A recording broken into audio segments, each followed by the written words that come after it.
안녕하십니까, 쌤 무기입니다. 먼저 노래를 들어보시겠습니다.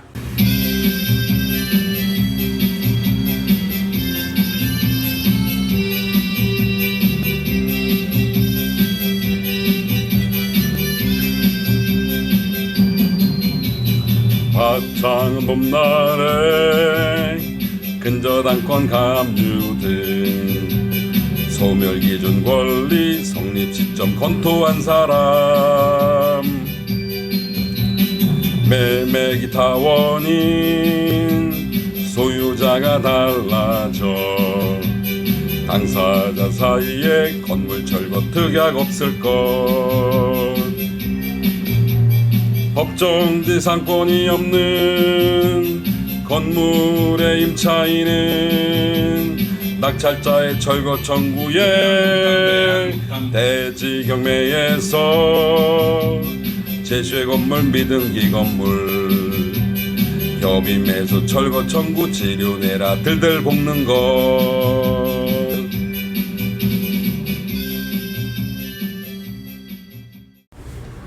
법정지상권이란 당사자의 계약에 의하지 않고 법률 규정에 의하여 당연히 성립하는 지상권을 말합니다. 법정지상권은 몇 가지가 있지만 법조문을 하나 보면 민법 제 366조 법정지상권 조항은 이렇습니다.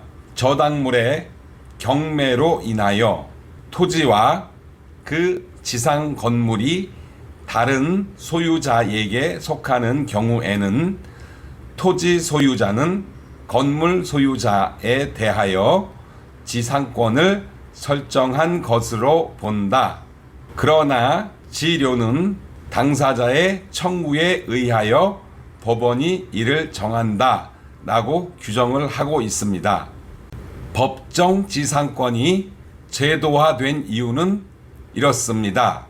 토지와 그 지상 건물이 다른 소유자에게 속하는 경우에 건물 소유자 등이 그 지상 건물에 들어가는 것은 남의 토지에 들어가는 것이 되고, 그런데 또 그 땅을 받지 않으면 그 지상 건물에 들어갈 수 없는 상황인데, 사람은 천사가 아니기 때문에 날아다닐 수 없습니다.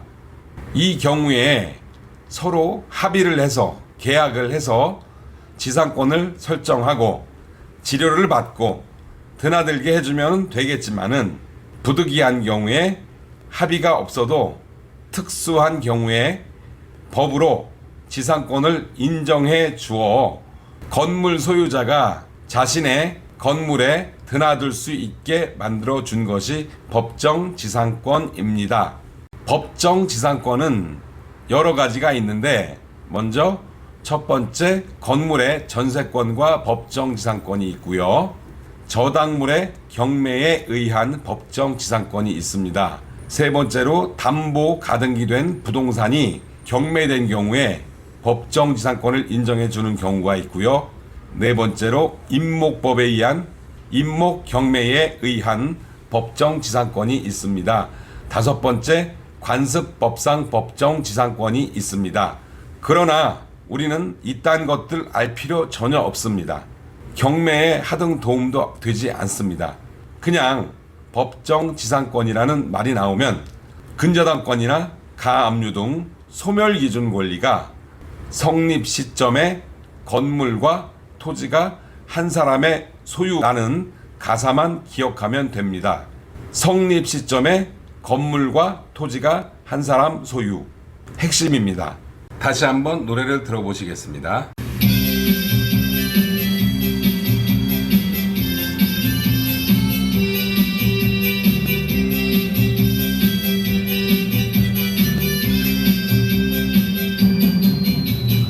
화창한 봄날에 근저당권 감유등 소멸기준 권리 성립 시점 검토한 사람 매매기타 원인 소유자가 달라져 당사자 사이에 건물 철거 특약 없을 것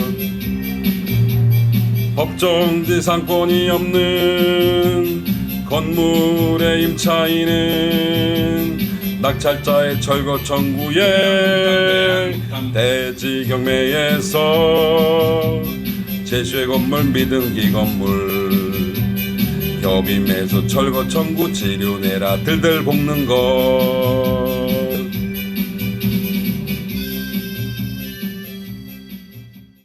우리나라에서는 토지와 건물이 별개의 부동산으로 취급받는다는 사실은 여러분도 잘 알고 계실 겁니다. 그러한 토지와 건물이 동일한 소유자였다가 매매나 경매, 기타 원인으로 소유자가 달라진 경우, 그림에서 보면은 토지와 건물의 소유자가 달라졌죠. 이러한 경우에 법정 지상권을 인정하게 되는 것입니다. 만일 법정 지상권을 인정하지 않는다고 하면은 토지 주인인 갑이 을을 자기 건물에 못 들어가게 하면은 을은 들어갈 수 없는 황당한 상황이 벌어집니다. 을이 날개가 있다면 토지를 밟지 않고 자기 건물에 들어갈 수 있겠지요.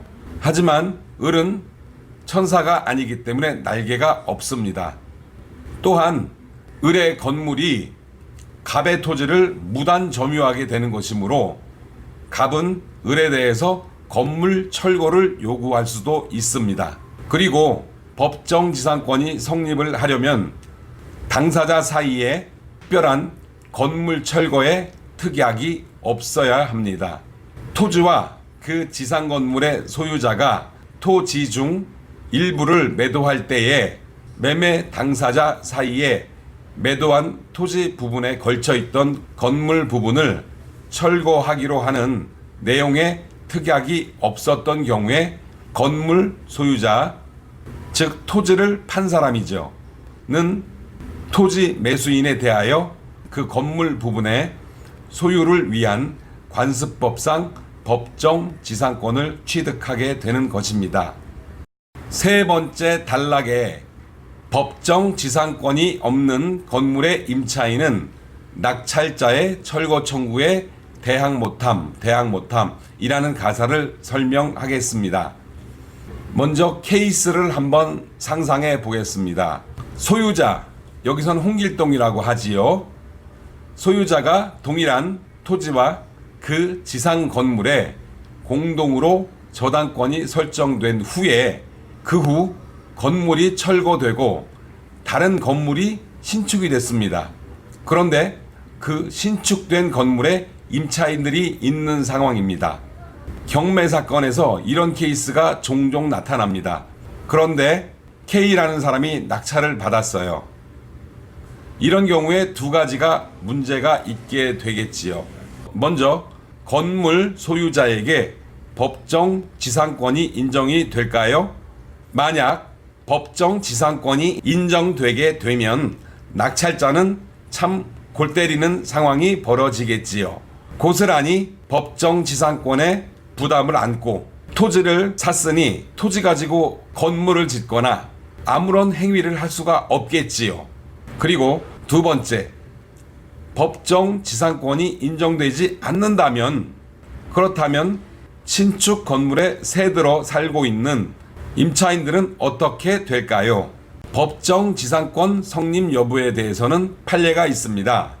즉, 소유자가 같은 토지와 그 지상 건물에 공동으로 저당권이 설정된 후 그 건물이 철거되고 다른 건물이 신축된 경우 경매로 토지의 소유자가 바뀌면 법정지상권이 성립하나라는 문제에서 대법원 2003년도 판례에서는 법정지상권이 성립하지 않는 것으로 판결을 했습니다.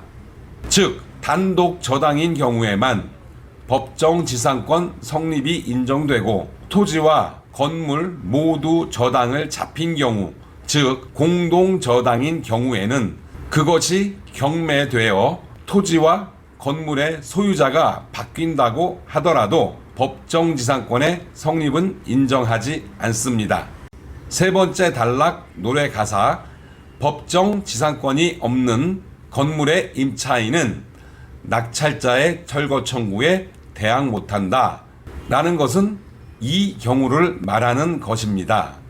다시 말하면 법정지상권이 성립하지 않지요. 법정지상권이 없으면 당연히 토지 위에 있는 건물은 아무런 권한 없이 존재하는 것이기 때문에 불법 건축물이 됩니다. 그러한 불법 건축물에 새들어 있는 임차인들도 정당한 임차인이라고 취급을 받기는 쉽지 않겠지요. 하지만 임차인들도 경매 절차 후에 배당 절차에서 자신들의 보증금은 배당받을 수 있습니다. 물론 전액을 못 받을 수도 있겠지요. 주택임대차보호법상 임차인은 대지만의 경매에서도 우선 변제권과 최우선 변제권을 전면적으로 행사할 수 있기 때문입니다. 물론 여기에서 자신의 보증금을 다 받지 못한 임차인들은 안 나간다고 개기겠지요. 그래도 낙찰자에게 대항할 수 없습니다. 대지 경매에 있어 제시외 물건 있음, 미등기 건물 있음 등으로 표시된 경우는 법정 지상권 성립의 가능성이 있으므로 주의해야 합니다.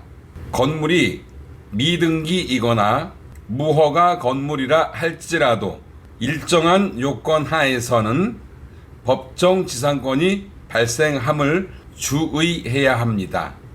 그러면 법정 지상권 성립 가능성이 있는 물건을 낙찰받은 경우에 낙찰자는 어떤 조치를 취해야 할까요? 일반적으로 이야기하는 해결 방안은 협의해서 건물을 나한테 조금 싸게 파세요 라고 해서 협의 매수를 하는 경우, 권리 분석을 해보니 법정 지상권이 성립되지 않는 경우라고 하면 철거 청구 소송을 제기할 수 있겠지요.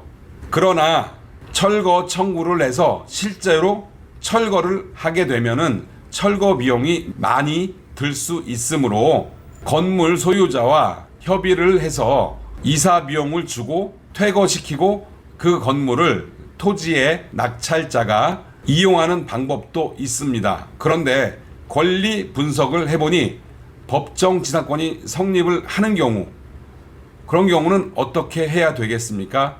법정 지상권도 지상권이기 때문에 지료를 받을 수 있습니다. 그래서 토지를 낙찰받은 낙찰자는 건물 소유자에 대하여 건물을 팔라고 얘기도 할 수 있겠지만 건물을 못 팔겠다고 우기는 건물 소유자에 대해서 지료를 내라고 들들 볶던지 지료 청구 소송을 해서 합의를 유도하는 방법도 있습니다.